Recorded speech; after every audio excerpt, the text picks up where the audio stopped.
അപ്രതീക്ഷിതമായി കണ്ടുമുട്ടിയ രണ്ട് ഹൃദയങ്ങൾ. അകലാൻ കഴിയാത്ത വിധം അവർ അടുത്തു. എന്നാൽ ജാതിയുടെയും പണത്തിന്റെയും അതിർവരമ്പുകൾ ഇരുവർക്കിടയിലും വില്ലനായി അവതരിച്ചു.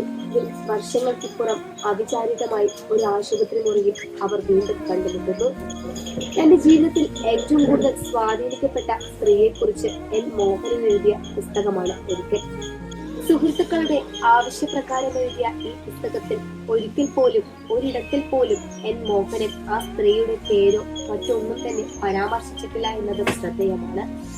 അത്രമേൽ സ്നേഹത്തോടെയും ബഹുമാനത്തോടെയും എഴുതിയ ഓരോ എഴുത്തും അതുകൊണ്ട് തന്നെ ഏറെ വിലപ്പെട്ടതുമാണ്. പുസ്തകം അവസാനിക്കുന്നതും അങ്ങനെ തന്നെ.